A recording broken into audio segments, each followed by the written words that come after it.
La semana en RCR. Actualidad, entrevistas, comentarios del acontecer nacional e internacional en la semana de RCR TV. Bien, le vamos a dar la bienvenida a César Zamora Ventos, nos acompaña hoy en los estudios de RCR y la semana, ¿no? Para entender el tema económico, para trazar una perspectiva, qué es lo que está ocurriendo en nuestro país. Es un colaborador permanente de RCR y le damos la cordial bienvenida. César, qué gusto saludarte. ¿Cómo estás? Buen día, muy amable. Bienvenido a la semana. Muy buenos días amigos. Gracias por la invitación. Estamos en vivo. Así es. Antes teníamos nuestras reuniones vía virtual. Un gusto de participar con ustedes en esta oportunidad. Y sí, pues, realmente es abrumador la situación.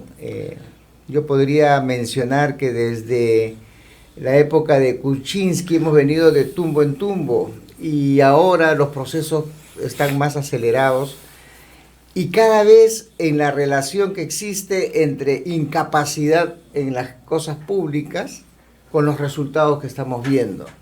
Hay factores exógenos, la guerra, según este presidente Croacia, con Rusia, todos sabemos que todavía no está Croacia en el asunto, pero vemos que hay factores externos que influencian, pero para eso está la capacidad técnica de los que manejan las cosas públicas, y eso cada día que pasa se ve menos. Y vamos a poder conversar también de lo que acaba de mencionar, en el sentido de que en realidad no conocen cuáles son los efectos de las relaciones económicas, ¿no? Ellos piensan, el Ejecutivo piensa que, bueno, vamos a eliminar el impuesto selectivo al consumo y por obra y gracia los precios van a bajar. Así no funciona la economía. La economía no funciona en términos de costos, la economía funciona en términos de valor que tienen las cosas para la gente.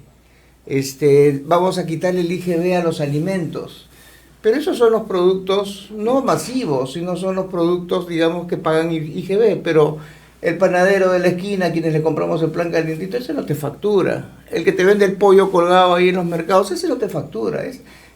Entonces, es un desconocimiento total de cómo funcionan las cosas de la economía, y el perjudicado es la ama de casa, porque tiene que enfrentar el dilema de un gobierno que quiere controlar a través de estos mecanismos y el mercado que funciona por sí mismo.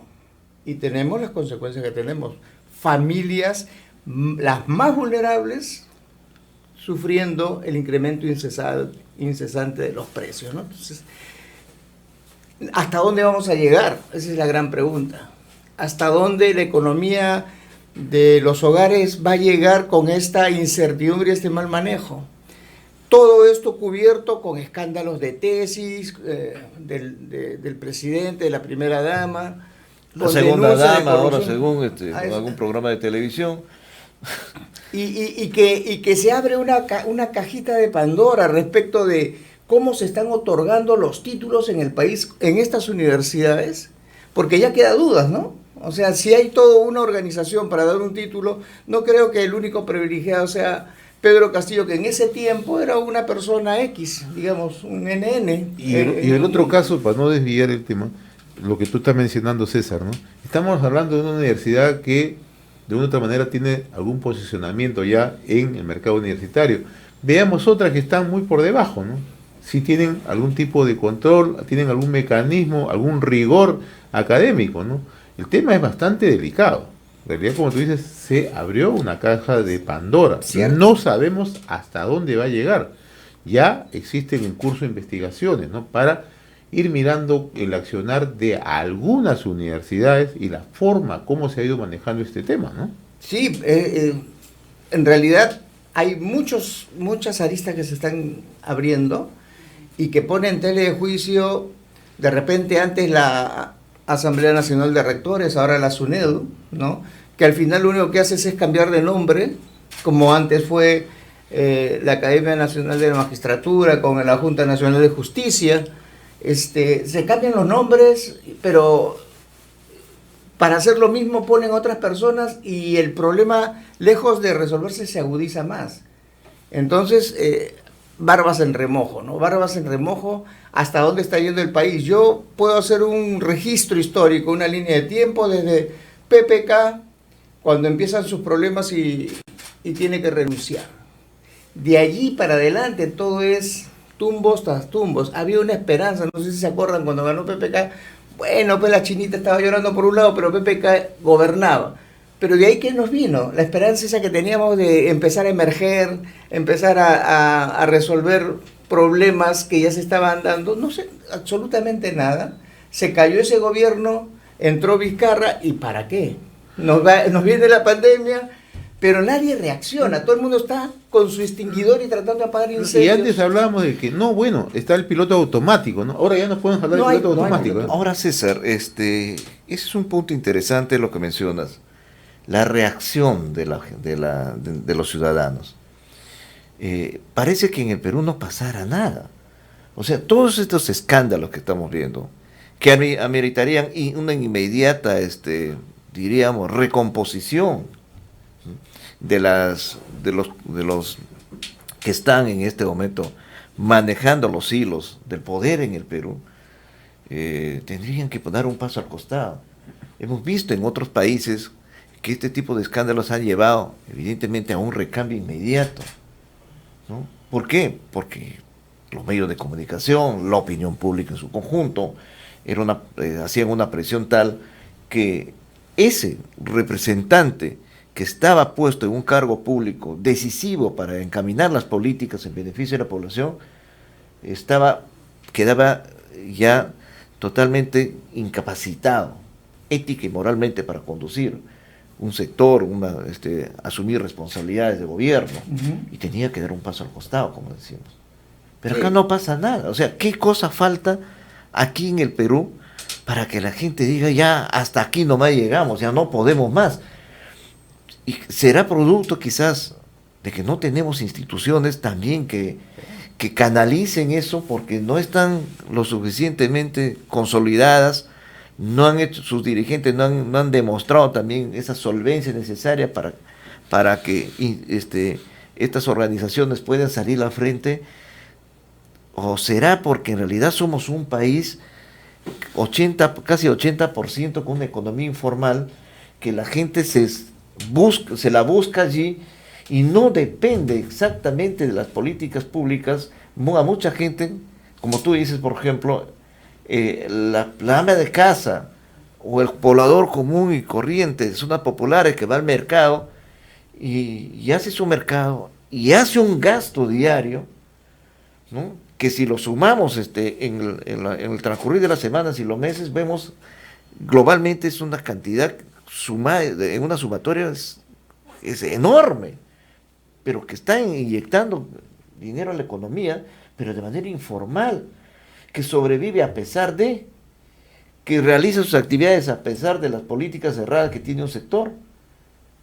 Entonces, no diríamos que, pues, así podríamos vivir siempre, no es el camino. En algún momento esto va a llegar a un colapso, pero por el momento, eso quizás sea uno de los factores que no permite esa reacción, que muchos políticos y muchas organizaciones que tratan de articular alguna propuesta en ese sentido, no logran entrar al nervio masivo de la población para que reaccione. Ahí está el asunto, lo has planteado y la gente tiene que entender algo. Nuestra economía antes de pandemia era 78% informal. O sea, tienes el 22% que está en planilla, fundamentalmente trabajadores del Estado y de las empresas. El resto la vivía del día a día, de su negocio, de su cachuelo, de su tallercito, del zapatero, el que vende jugos. Es la forma como se han desarrollado, ajenos al Estado.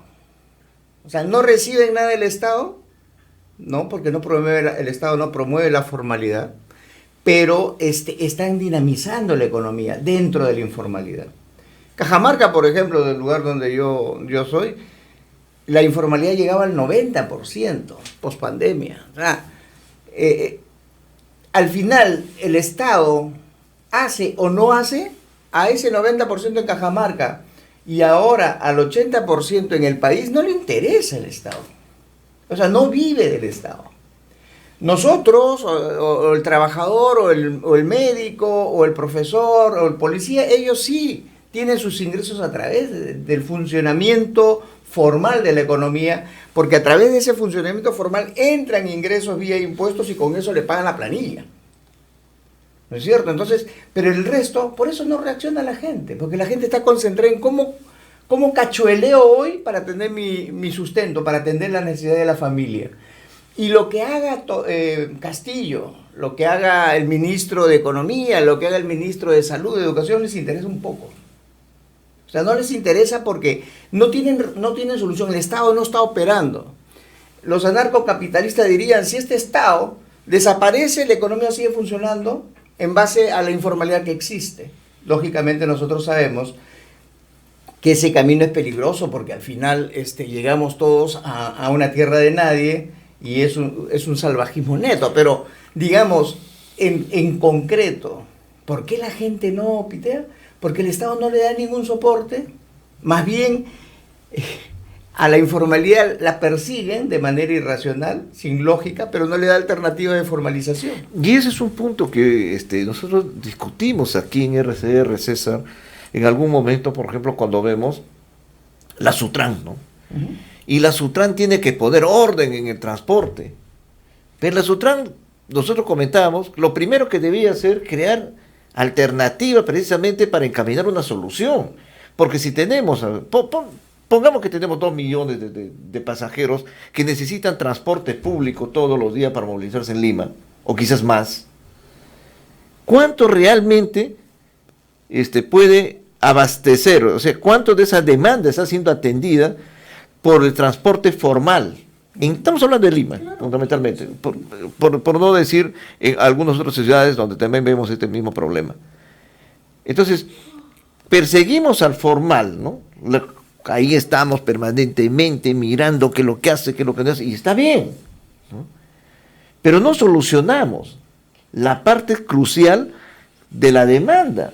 Entonces hay un mercado ahí que necesita ser atendido. Y como los mecanismos en el país, en la formalización y estos temas, no tienen las herramientas suficientes para hacerlo, entonces se genera un tremendo mercado informal. Los colectiveros, las combis y todo lo demás, que la SUNAT y aparte le encarga a la policía de tránsito, que les empiece a perseguir los inspectores de la municipalidad. Pero que es nada, pues. Es una arena más en el desierto, un grano de arena eso. Porque tenemos un inmenso mercado insatisfecho. ¿Y qué hacemos con esa gente? ¿Qué le decimos? No tomes el colectivo informal. No tomes. Esa orientación está bien por temas de seguridad, por una serie de cosas que tienen que tener un Estado ordenado. Sin embargo, ¿qué le decimos? Ándate a pie, ¿no? Vete a trabajar y sal a las 2 de la mañana para que llegues a las 8 de la mañana a tu centro de trabajo. ¿Esa es la solución? No le planteamos la salida. La pregunta es, ¿qué incentivo tiene el informal para formalizarse? ¿Cuál es el incentivo? Los seres humanos nos basamos en incentivos, ¿no? Nos motivamos, ¿no? ¿Qué incentivo yo informal, hablando de transporte, tengo para yo entrar a la formalidad? Al contrario, estamos viendo, aquellos que están en la formalidad poco a poco se dan cuenta que esa formalidad lo detienen en su desarrollo y están viendo que los informales van teniendo cada vez más éxito.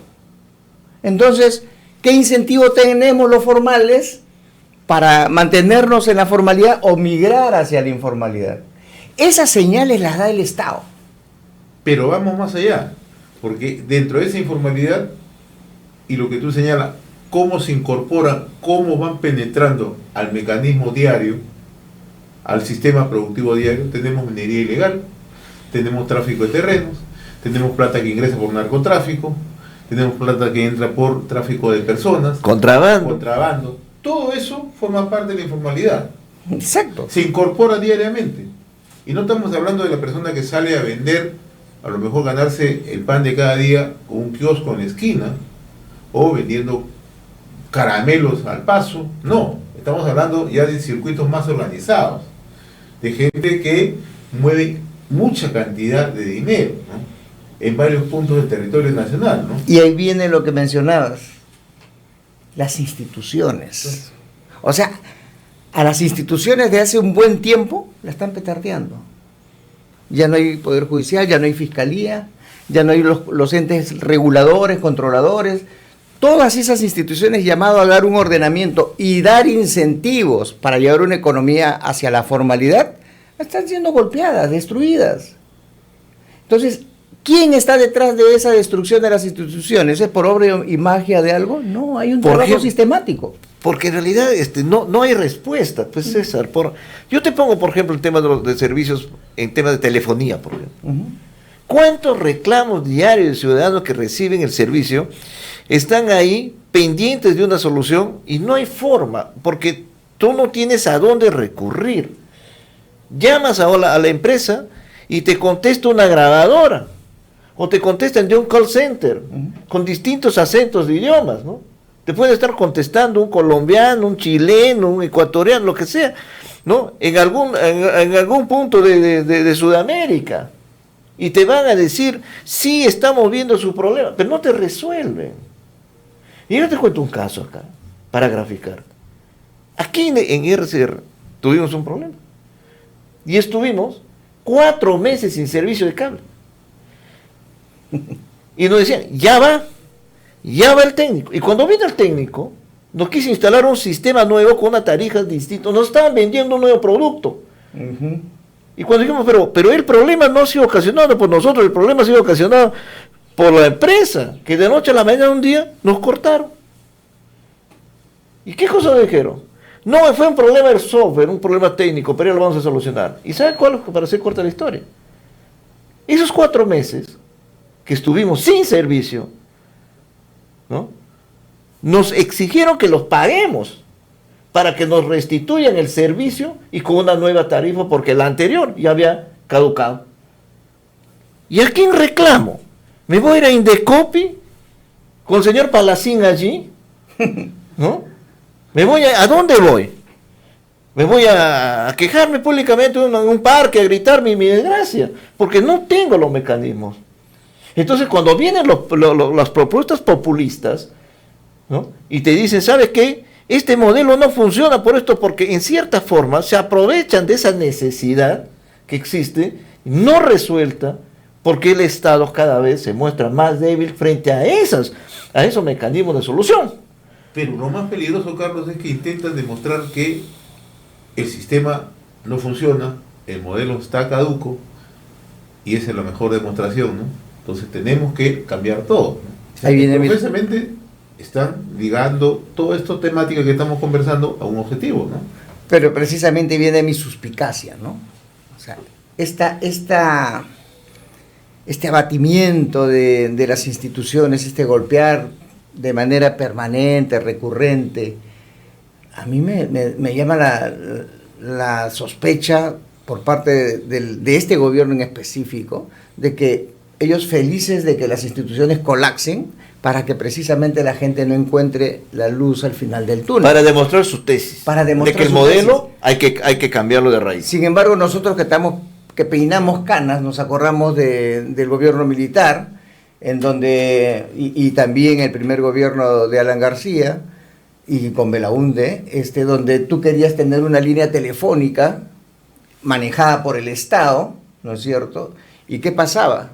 Te costaba $2,000 y te programaban para entregarte tu teléfono después de 1 año, 2 años. O sea, lo que la gente tiene que entender, que cuando el Estado empieza a agarrar, a manejar este tipo de actividades, lo que hace es perturbarlo, malograrlo, descomponerlo, para someter a la desesperación de la gente y generar una sumisión que al final de la postre lo que conlleva es lo que ha pasado en Cuba, ¿no es cierto?, donde la gente está sometida. Y obvian una palabra que es clave: reforma. O sea, hay que cambiar todo, hay que refundar todo, pero no se habla de una reforma. Y creo que lo que hemos vivido, ya, todas estas décadas que han pasado, y hemos visto cómo se transformó la economía, hemos visto la reforma económica, cómo empezó a dar resultados positivos, y cambió la vida de las nuevas generaciones, ¿no? Entonces, queremos de una vez derrumbarlo, porque no está adaptado a mi ideología, al mundo que yo he pensado y cómo debe ser, pero con la dirección sabia, ¿no?, de un dirigente, como dice el señor Cerrón. Nosotros tenemos que tener la sartén por el mango para dirigir una nueva sociedad. Entonces, la palabra reforma no está presente allí, pero no solamente en estos grupos que quieren tumbarse en función a exacerbar esta contradicción y estas deficiencias que nosotros observamos como ciudadanos, sino, ¿no?, también quienes están desempeñando, ¿no?, esas actividades en función a la reforma económica de los 90, ¿no?, que se han puesto también reacios. No hay que mover ni una letra, porque se va a derrumbar todo. Oye, aquí hay que reformar las cosas. Los temas económicos, sociales, son dinámicos. De acuerdo. ¿No? Entonces, porque y necesitan, pues, innovarse, renovarse, cambiar ciertas cosas, ciertas reglas para ser más eficiente y el servicio sea más fluido y la gente también tenga ese beneficio. Como tú mencionabas, un teléfono, por ejemplo, en los años 80, yo creo que por ahí tengo una carta, ¿no?, guardada de reliquia, ahí con su marquita, que se hizo una solicitud a la compañía peruana de teléfonos, y un día buscando en unos libros encontramos la carta, 14 años después, y no teníamos teléfono. Ya estaba Telefónica, ya... No, todavía cuando estamos en el sistema estatal. Ya. Era imposible, pues era ganarse la tinca, ¿no? Ganarse la lotería en ese momento del Limi Callao, ¿no? Ganarse eso, tener un teléfono. Era el símbolo de estatus mayor que tenía un ciudadano, tener una línea telefónica, ¿no? Tú mencionabas algo importante. Con José siempre conversamos, hay veces por teléfono. Ese crecimiento económico de los 90 con la Constitución del 93, ¿no? Cuando se consolida esta Constitución, empieza a haber un crecimiento, una dinámica. Y se consolida en los años 2000. Hay una evidencia ahí que nuestros televidentes, nuestros radioescuchas deben entender.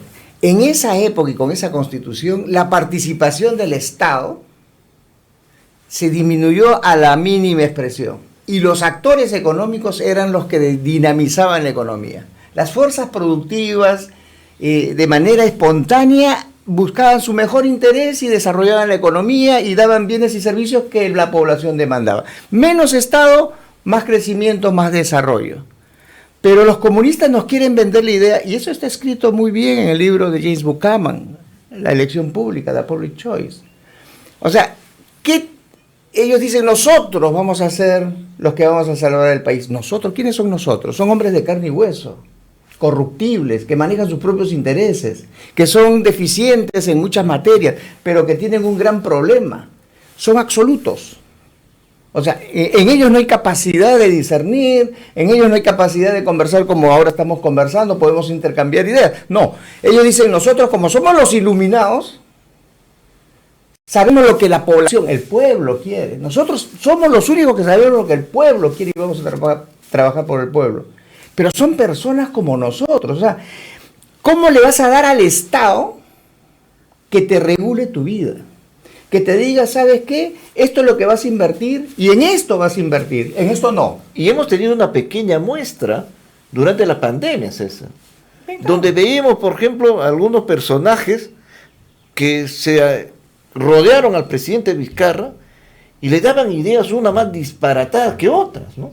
Pero estaban felices porque podían decirnos, ¿a qué hora tienes que salir al parque? ¿Y a qué hora tienes que encerrarte en tu casa? Y que el día y un día tienen que salir las mujeres y otro día los hombres. O sea, cosas de esa naturaleza que lo único que han hecho es acentuar y profundizar el caos en lo que hemos vivido y con los saldos pues horribles que asuman en este momento más de 212,000 muertos, ¿no? Que esas cuotas que hemos pagado, ¿no? En parte, obviamente, por efectos de la pandemia, pero en gran parte también por la incapacidad de los que nos dirigían en ese momento, ¿no? Cierto. Y el otro tema que tú planteabas, César, es que siempre se atribuye todos los males, ¿no?, a que hay poco Estado, ¿no?, para el sector que ahora pretende imponer un modelo, ¿no? Pero la gran pregunta es, cuando surge, y tú eres economista, ¿no?, el término economía popular, ¿no? Economía popular que de una u otra manera empezó a dinamizarse, empezó a cambiar. Tenemos un alto índice de informalidad en el país, eso es innegable. Tú acabas de mencionar el caso de Cajamarca. ¿Y esto por qué? Porque también no hay acercamiento de parte del Estado. O sea, no tienes tú posibilidades, ¿no? Y eso lo tenemos que ver con claridad con lo que está ocurriendo, en el nivel de conflictividad que ocurre en estos momentos, ¿no? ¿Cuál es el factor gravitante? No hay presencia del Estado. El Estado ha tenido que cumplir en determinado momento sus funciones. No lo hace. Y Carlos lo conoce muy bien. ¿Por qué? Porque no está cerca. Está alejado. Y cuando llega tarde o llega mal. Ese es el otro gran problema, y eso también forma parte ya de un discurso que se hace permanente, ¿no?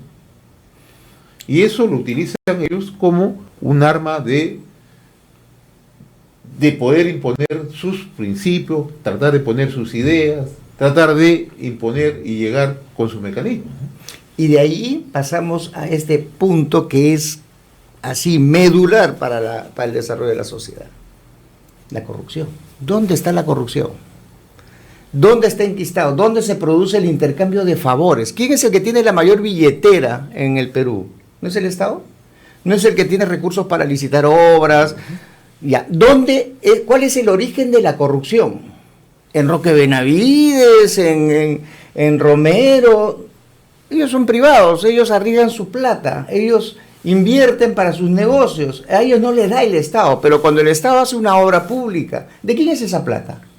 ¿Qué incentivo tiene un funcionario para hacer una carretera bien? ¿Qué incentivo tiene? Si es una persona que se basa en función de sus propios intereses. Entonces la corrupción, y eso lo tiene que saber toda la ciudadanía, la corrupción nace de las personas que manejan recursos que no son de ellos, que es el recurso público. Entonces, ¿dónde están los corruptos? En el Poder Ejecutivo. ¿Dónde están los corruptos? En los gobiernos regionales, funcionarios que tienen que ver con gastos, en los gobiernos locales. De allí hay esas apariciones, esas alianzas perversas entre los funcionarios públicos corruptos con los empresucios, porque no todos son empresarios. Hay empresucios, aquellos que viven coludidos con el poder, aquellos como Karen López, que está haciendo lobby para ver cómo yo saco un negocio. Esos no son empresarios, esos son empresucios. Pero hay que diferenciar. Esa es una manera como se está manejando en estos momentos el aparato del Estado, ¿no? Así es. Mira, los chats que hoy muestra el diario El Comercio, las recomendaciones, te traigo una persona, él tiene la capacidad de meterse en los contratos, en las licitaciones. A ese nivel estamos llegando. Pero que se den cuenta, porque este gobierno nos quiere vender la idea de que los empresarios son los que dan origen a la corrupción. Los empresucios eran, pero los empresarios, aquellos que vienen con su plata, con su capital, aquellos que hacen emprendimientos como RCR, como el que yo podría estar realizando en estos momentos. O sea, eso es con la nuestra, lo que nos costó los ahorros que hemos tenido. Y si fracasamos, nosotros perdemos. Pero si un funcionario fracasa, ¿quién pierde? Él no pierde, él sigue recibiendo su sueldo y encima con su 10%. Y se crean relatos, César. Por ejemplo, estamos frente a esta situación acá. Tú eres de Cajamarca, conoces muy bien, ¿no? Vienes de allí, realizas tus actividades allá y debes conocer este problema de la leche, ¿no? Y de los ganaderos allá. Entonces se dio una ley para que sobre la leche evaporada, ¿no? Cómo debía elaborarse, y se debería quitar la leche en polvo y solamente se debía comprar la leche nacional. Entonces se le ha generado una expectativa al ganadero, a la población. La pregunta que tú conoces es, si nos puedes explicar, por ejemplo, ¿esa ley soluciona la situación de los ganaderos cajamarquinos? No. Para nada. Pero así lo están vendiendo. No, pues no, para nada. O sea, es que no conocen cómo funcionan las reglas del mercado. No funcionan cómo el agricultor se relaciona, el ganadero es productor primario de leche. El ganadero tiene una gama de opciones de decisión. O le vendo a Gloria, o le vendo a Nestlé, o fabrico mi queso. Lo que el ganadero tiene que entender, y ahí el Estado podría orientar, yo no creo en el Estado que haga las cosas por los productores en el sector agropecuario. Yo veo a un Estado que le dé ideas y le dé facilidades para que estos productores puedan juntarse y hacer una industria láctea. Ellos, y lo están haciendo. Tú has visto, si han viajado a Cajamarca, queso Chubur, queso Agua Blanca, o sea, ellos ya fabrican el producto, ya no venden leche y hay un camino diseñado para eso. ¿Qué le falta? Mejorar su tecnología, llegar a estándares de calidad para que puedan llegar a mercados más exigentes. Y eso, ¿qué es lo que tiene que hacer el Estado? Facilitarles ese camino.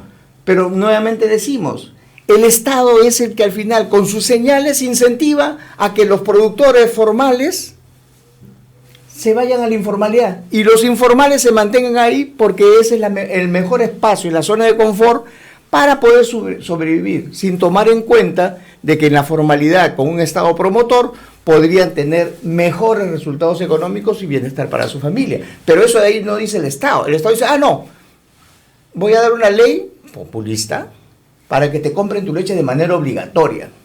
A ver, pues, si le comprarán de manera obligatoria, ¿no? Y así se generan esto. Entonces se generan expectativas. Y ahora estamos en un debate, ¿no?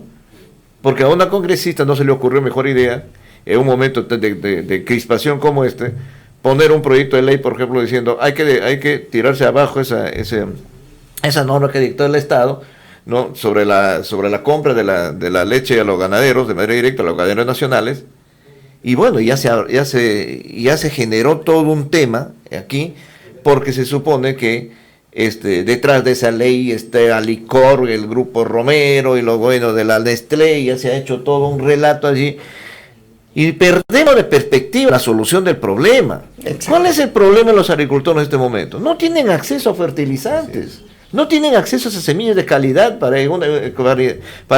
tener éxito en una campaña grande de siembra que está dando en este momento.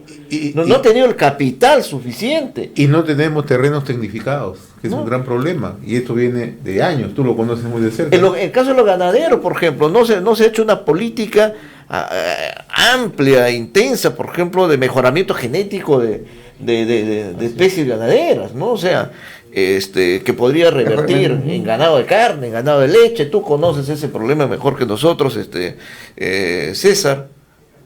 Entonces, centramos el problema en una decisión política puesta, ¿no? Quizás adrede para, ¿no?, tomar un camino distinto a una solución real. Exacto. Y, a ver, el mapa de la agricultura lo diferenciamos. Hay una agricultura, la zona de la costa, la agroindustria, la agroexportación, que ellos solito caminan, con un buen marco jurídico de incentivo a la inversión. Y que han tenido capacidad en los últimos 20 años de ir de 800 millones de dólares de exportación a 8.000 millones. ¿Te imaginas? O sea, ellos caminan solos. Ya, entonces nos vamos a poner a pensar en los agricultores de sierra. ¿Qué pasa con los agricultores de sierra? Tienen un problema estructural, minifundio, qué sé yo, la accesibilidad, ya. Para eso también hay respuesta. Ya está escrito. Hay un doctor de la FAO que ya está jubilado, Paul Anglaki. Paul Anglaki lo decía, señores, pequeños agricultores, si buscan la solución de sus problemas en el Estado, nunca lo van a encontrar. El Estado no tiene la capacidad para resolver el problema de tantísima gente. Lo que les queda a ustedes es asumir su propio reto. Consórciense, busquen unidades, sumatoria de unidades, donde compremos en volumen los insumos que necesitamos para evitar que los costos sean altos, y cuando vendamos nuestra cosecha, vendamos en grupo también, para agarrar volumen y buscar los mejores precios en el mercado. Pero eso está escrito, eso es sentido común. Pero que el Estado, ¿cómo hace para incentivar. El Estado no tiene que intervenir en cosas, el Estado tiene que dar señales para que los actores económicos tomen la mejor decisión en función de su mejor conveniencia. Estimado César, quiero agradecerte la amabilidad que has tenido de compartir estos minutos con nosotros a través de la semana en RCR, Red de Comunicación Regional. No va a ser la primera vez que comparta con nosotros, ¿no?, el set. Y estás siempre abierta las puertas de RCR, Red de Comunicación Regional. 1.000.000 de gracias, César. No, te agradezco, José, agradecido por toda la atención, y esperemos de repente nos emprendemos algo interesante en esta casa de comunicación veraz y clara. Y será muy bienvenido. Por supuesto que sí. Hemos presentado La Semana en RCR TV a través del canal 796 de Cable Más.